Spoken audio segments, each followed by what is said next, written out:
大家好，我是田园，今天给大家分享一个黑芝麻红薯面包球的做法。首先我们准备230克的高筋面粉，先加入2克盐，3克酵母粉，再加入25克的白糖，然后用筷子先把它们充分搅拌均匀。接着我们先加入30克的鸡蛋液，再少量多次的加入大约90克的牛奶，然后用筷子先把它们搅拌成这种面絮状。接着我们再加入70克提前蒸好的红薯，然后再下手把它们揉成像这样偏软一些的光滑面团。接着我们再加入15克室温软化的黄油，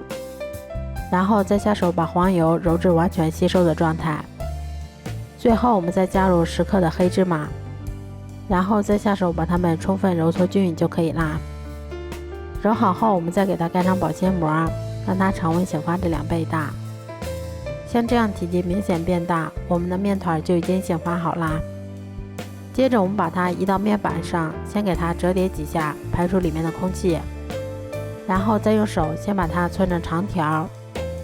再用刀把它们切成9个大小均匀的小剂子。我们取一个小剂子，先给它揉得细腻光滑一些，